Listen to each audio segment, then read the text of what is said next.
because I want to have sex doesn't mean I want to have sex with you. Women accepting their sexual desire is completely normal. It doesn't mean that she's easy and she's looking to literally have sex with you. And literally, just because I'm hiring for a job doesn't mean that I'm hiring you. And just because I'm looking for a house doesn't mean I'm gonna buy your house. Just because I want a dog doesn't mean I'm gonna adopt your dog. So please get this straight. I don't know why our brains are so damaged that the moment a woman comes out and simply accepts her humanity and her sexuality, we all just want to penalize her and we want to tell her that, oh my God, that is such a bad behavior. Whether somebody chooses to have a one night stand or what they hook up or not, that is a completely separate issue. You might actually meet a girl who is like super introverted and super shy and reserved, and she might also accept that she is sexual because it's normal, brother. अगर मैं genuinely बोलूं ना तो मुझे समझ नहीं आया कि इस रील में ये बंदी क्या कहना चाहती थी, लेकिन मेरा पॉइंट ऑफ व्यू क्या है पता है? मुझे क्या समझ आया कि ये बंदी क्या कहना चाहती है? मुझे ये समझ आया मेरे भाई कि ये सिंपली ऐसा बोल रही है कि अगर वो बंदी तुम्हें कुछ बोल रही है ना कि मुझे ऐसा बंदा चाहिए, मुझे ऐसा सेक्स करना है, मेरे ये डिजायर्स है, तो इसका मतलब ये नहीं कि वो तुम्हारे साथ सेक्स करना चाहती है। वो तुम्हारे साथ सारी चीजें बताएगी, शेयर करेगी, ठीक है, कि उसे ऐसा सेक्स पसंद है, ऐसी पोजीशन में करना है, इतनी बार करना है। मे बी उसने बताया हो तुम्हें, या तो फिर मे बी तुम दोनों सेक्सी बातें कर रहे हो रात के 12 बजे। तो इसका मतलब भी ये नहीं है कि वो तुम्हारे साथ सोना चाहती है। ओके, समझ रहे हो तुम? इसका मतलब ये नहीं कि वो तुम्हारे साथ सोना चाहती है। मे बी तुम दोनों आपस में सेक्स चैट्स कर रहे हो, लेकिन इसका मतलब भी ये नहीं है कि वो तुम्हारे साथ सोना चाहती है।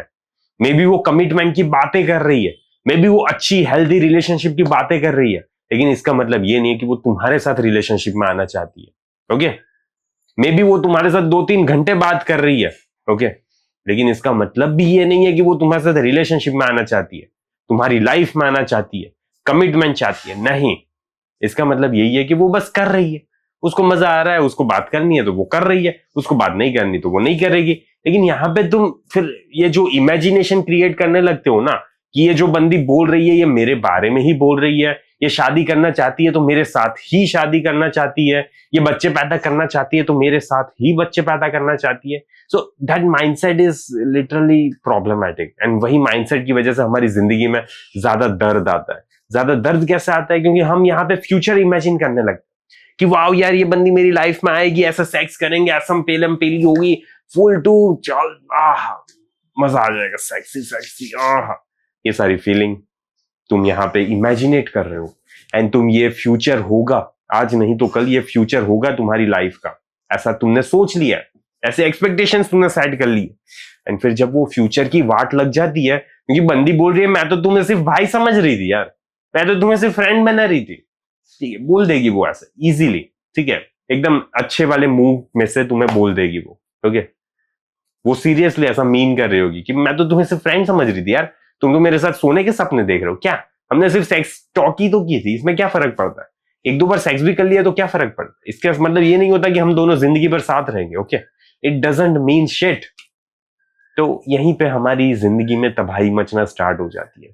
तो देखो, मोरल ऑफ द स्टोरी क्या है पता है मेरे भाई? एक्सपेक्टेशंस रखना बंद कर दो। सबसे पहले देखो कि आखिरकार सिचुएशन में चल क्या रहा है, वो तुम्हें ऑब्जर्व करना पड़ेगा। ओके, लड़की के शब्द पे मत जाओ, वो तुम्हें बोल देगी कि मैं तुम्हें प्यार करती हूं, मेरी फीलिंग्स है तुम्हारे लिए, हम ऐसा सेक्स करेंगे, लेकिन इसका मतलब ये नहीं है कि वो जिंदगी भर रहेगा।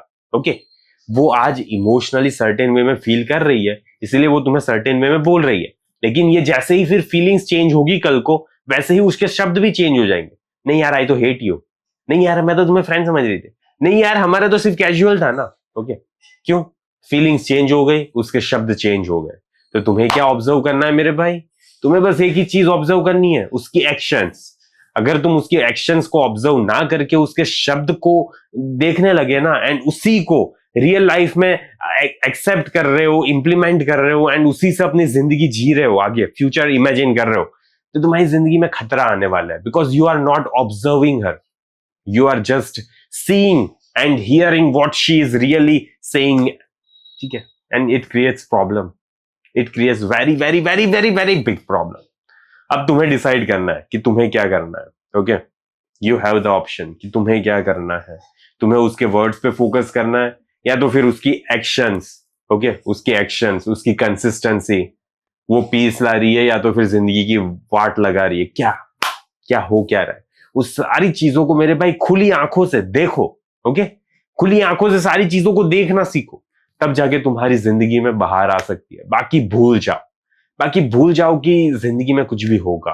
ओके एंड अगर तुम्हें ये सारी चीजों को और भी ज्यादा डीपली समझना है ना, तो इसके ऊपर मैंने डेडिकेटेड एक प्रोग्राम बनाया हुआ है, why you lose her and how to take control of it. Okay तुम्हें नीचे कमेंट सेक्शन में पिन्ड लिंक मिल जाएगी एंड वहां से तुम देख सकते हो why you lose her and how to take control of it. Okay and मुझे आशा है कि तुम्हारी लाइफ में छोटा सा कुछ मे बी दिमाग खुला होगा एंड इससे तुम्हारी जिंदगी थोड़ी और ज्यादा थोड़ी हसीन हो जाए। ओके एंड इस वीडियो को मैं यहीं पे समाप्त करता हूँ मेरे भाई, जल्दी मिलेंगे, टाटा बाय बाय सी या।